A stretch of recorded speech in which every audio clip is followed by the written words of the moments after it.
La la la. Imagine, you're a child somewhere probably between the age of 5 and 12. You've crawled your way through Victory Road and fought triumphantly against the Elite Four. There's only one trainer left in your way to stop you from becoming the very best, like no one ever was. You make your dramatic walk towards the only room forward. You know what's on the other side. You press A, and the tone is set for the most important battle of your life.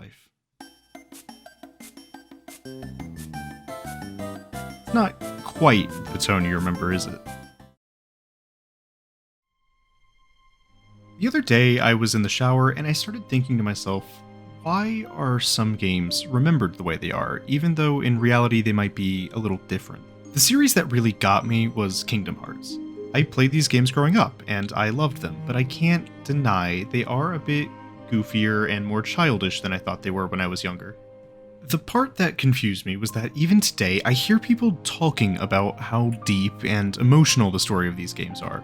The weird part is that some of these people didn't even play the game until they were adults, so I know it's not nostalgia making them feel that way. Hell, even I sometimes find myself looking back and feeling like these games had some sort of deep, sweeping narrative instead of the convoluted mess it is 9 times out of 10. Sure, the series has great moments, but at its core, it is more or less a kid's game. Not that there's anything wrong with that, but it's hard to figure out why so many people view the game as more than that. While I was trying to figure out what it was, I had some music on in the background, and the song that gave me my breakthrough was Dearly Beloved. The song playing right now. Now, I'm going to be entirely honest with you. I'm pretty sure you could put this song over pretty much anything, no matter what game, movie, whatever it is, and you could convince me pretty easily it was a cinematic masterpiece. It has this level of somber quietness mixed with just the right combination of loneliness and optimism. It sets the tone perfectly for a game like Kingdom Hearts, and for some reason, when I get lost in the overcomplicated plot or laugh at the overly childish, goofy reality of the game, I end up thinking back on this song, and immediately I'm convinced again that maybe it is a masterpiece. Music is able to enhance your gaming experience in just about every way I can think of, from the lonely guitar in The Last of Us to the ambient music of Breath of the Wild. It has this constant effect of reminding you exactly what kind of game you're playing. I've heard this idea so many times that games don't have bad music, only good or okay music. Or that music can't make a game good, it can only make a good game great, and I'm not here to argue those things. I just want to show that music is much more integral and important than a lot of people give it credit for. It's one thing to enjoy a game soundtrack, but it's another to really appreciate it and all the effort that went into it. When you play Katana Zero, every level starts with Zero putting on his headphones. The music you're listening to is the music he's listening to.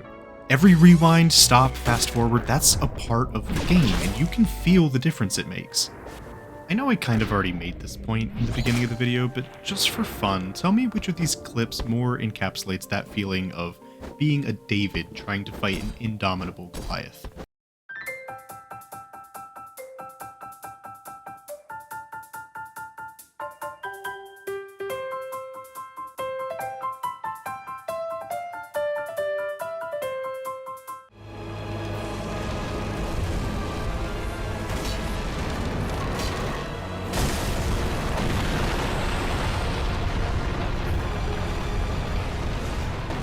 Overlooking any jokes about Kirby lore, the answer is pretty obvious. It comes across as the second clip.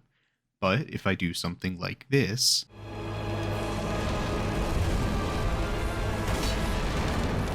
suddenly it's a little different.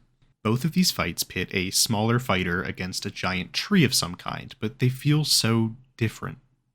I would be pretty dumb to say the only difference between Wispy Woods and the Curse-Rotted Greatwood is the music, and that music swap might not change your mind entirely, but I'd be willing to bet that the dramatic tone of both the clips changed pretty heavily in your mind, at least for a second. Imagine how different Coconut Mall would be if instead of this, it sounded like...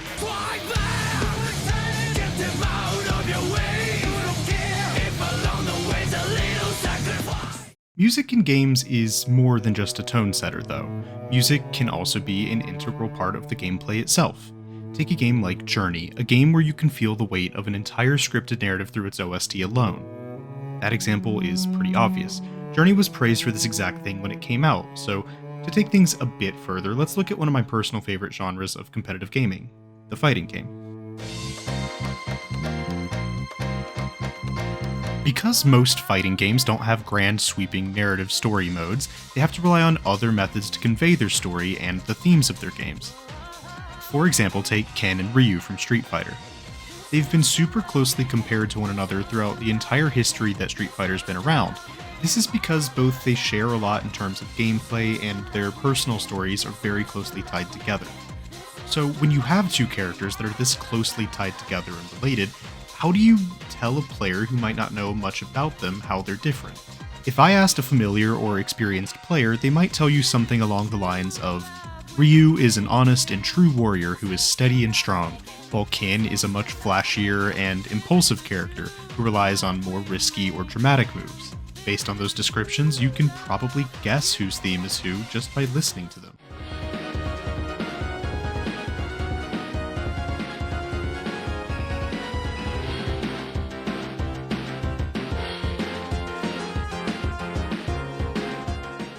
Ryu's theme is simple and straightforward, while Ken's is much more high-octane and flashier. By using their themes like this, you don't have to watch a single cutscene or play a single game of Street Fighter to actually learn anything about them. Just listening to the song and associating it with the character, you can learn nearly all you need to know about them.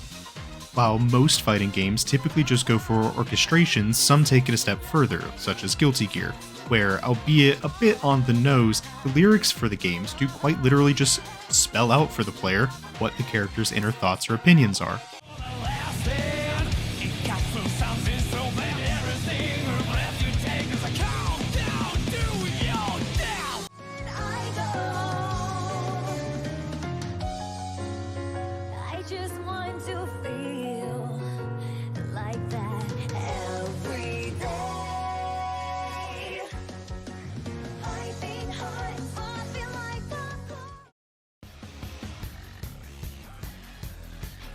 One of the most iconic forms of music in any video game is a boss theme.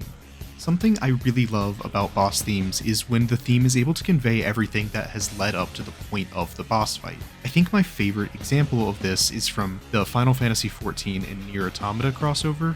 So, for anyone who doesn't know, while trying to avoid spoilers as best I can, Nier Automata is a story of the remnants of humanity, and the ideological struggle to determine what life is and when is life worth living. Also robot-ass, but mostly the other thing. This idea, the first thing, is heavily reflected in the song The Weight of the World. I feel like I'm losing hope in my body and my soul, and the sky, it looks so ominous. On the other hand, Final Fantasy is historically a story about legendary figures clashing with magic and metal for the sake of the world. The games have this fantastic sense of wonder and general fantasy that's always felt through both their boss themes and also the Crystal theme, which is present in a lot of different Final Fantasy games. So when these two games and concepts are blended together, so are their songs. It really creates this nice fusion of everything that comes from both sides that are being represented in the crossover, and it also just sounds really cool.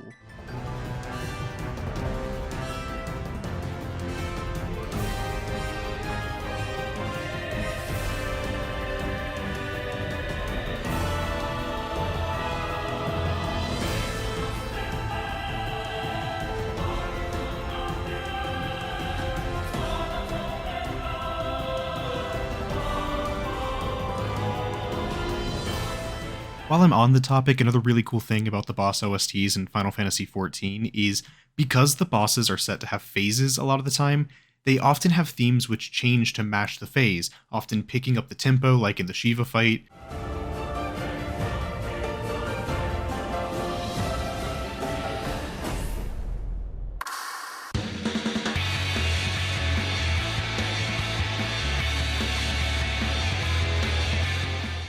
Or slowing down during the Tsukiyomi fight.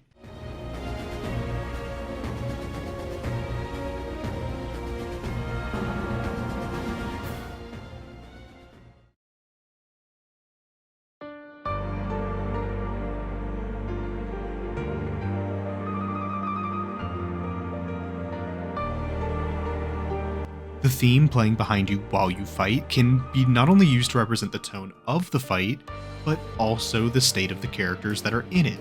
Boss themes are one of the most frequently talked about forms of music in gaming, and for good reason.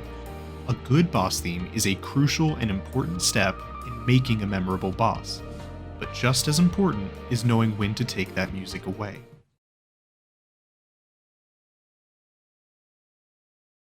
Take, for example, Undertale. When you land a final blow on a boss, the music cuts away, leaving you alone with your thoughts and forcing you to lay heavy in the decision that you made. And if you play the genocide route of the game, you know that when you clear out a zone, the music disappears altogether, leaving you with this solemn realization that you are truly alone in this world the game has created.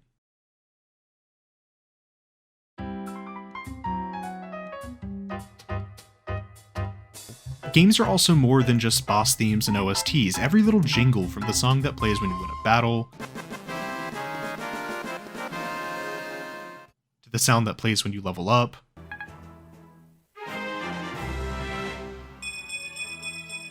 even the sound when you open a chest or pick up an item. You're probably greeted by a little riff, which works both as a congratulations and also tells you the rarity or importance of the item you collect.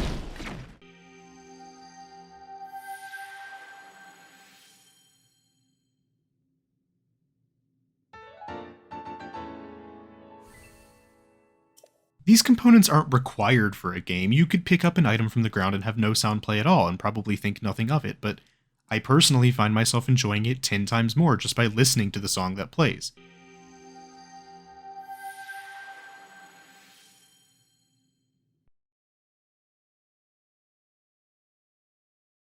At the same time, while it might not be required, a bad music choice can also heavily ruin a moment. Imagine you pick up a weapon upgrade in Doom and it plays a sad trombone sound effect.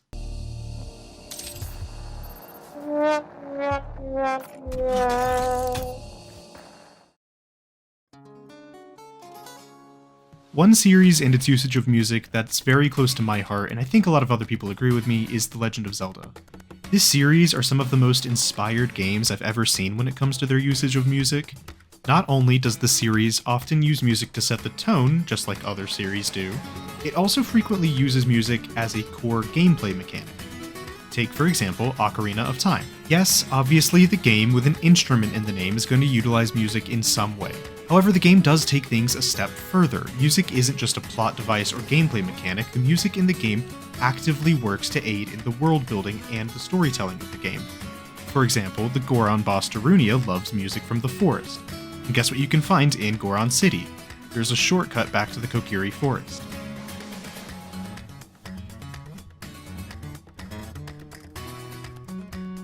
The Song of Sun rises the same way the sun does, and it resembles a chicken's morning cry.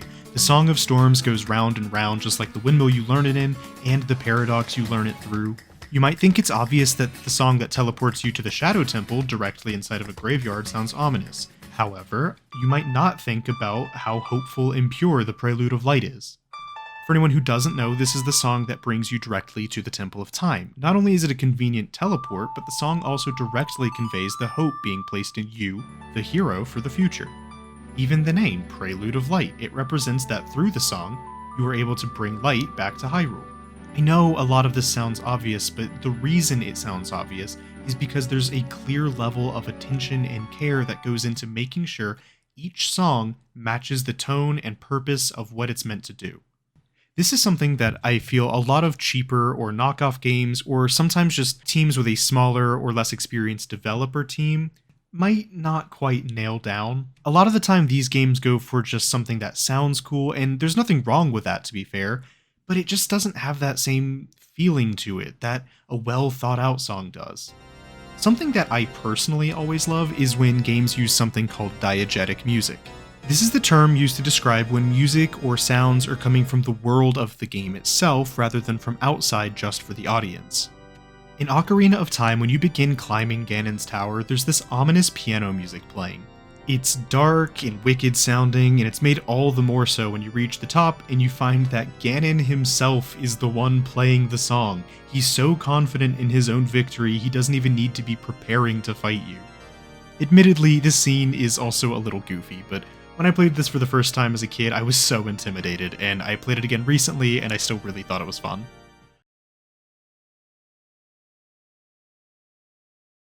Of course, though, I would be insane if I went all of this time talking about music and its importance in gaming if I couldn't mention one of the most iconic and one of my personal favorite usages of music in gaming of all time.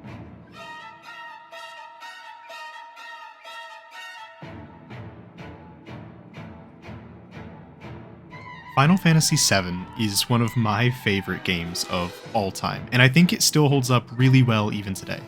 But one thing I will just never get over is just how perfect the usage of One Winged Angel is. Throughout this whole game, you get used to this certain style of music in battles.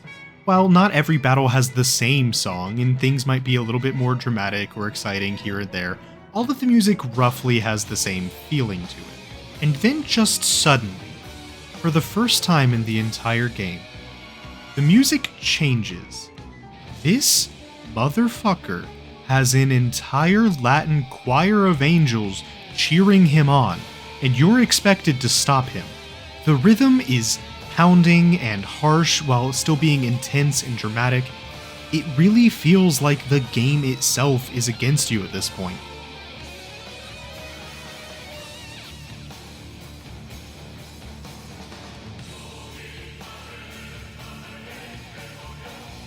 You fight on and on until somehow you strike the final blow and are whisked away for one last fight. Once again, the music changes.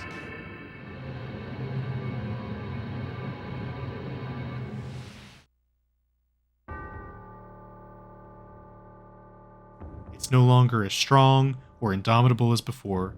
It's barely there at all. Nothing but pure concentration. And a song that resembles a heartbeat. With one final attack, you finish the job.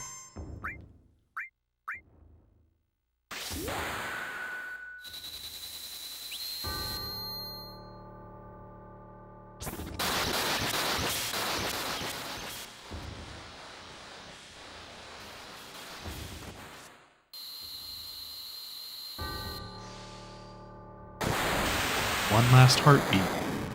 Everything goes quiet.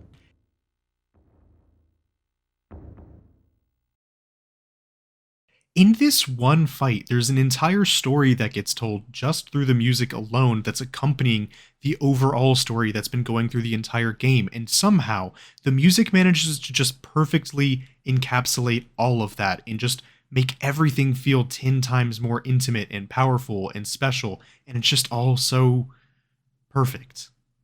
Really wouldn't be the same without it. Music in video games is so fascinating to me because while everyone acknowledges it, I rarely see it get the actual level of praise or attention I feel like it actually deserves. It's an aspect of games with nearly limitless potential in terms of enhancing narrative, gameplay, tone, you name it. Now, I'm not trying to say a game needs a 10 out of 10 soundtrack to be worthwhile. I'd say my game of the year so far this year is Neon White, and truth be told, I only really find its OST okay, but if you take one thing away from this video, I hope it's that games are more than just graphics and mechanics. There's a really important level of thought that goes into every single sound you hear, and I think that's really special. Hey, thank you so much for watching. I really do hope you enjoyed. I've never made anything like this before, so if you like it, please do subscribe or like or whatever. Just give me some feedback so I know to keep making more things like this. I really liked it, but it did take a lot of effort, so I do have some more scripts for things like this in the future, but I'm not sure how quickly I'll get to them. So in the meantime, if you want to know what I'm doing, feel free to follow me on Twitter. I'll link it in the description below, but otherwise, yeah, just have a great day, and thank you so much for watching and making it to the end.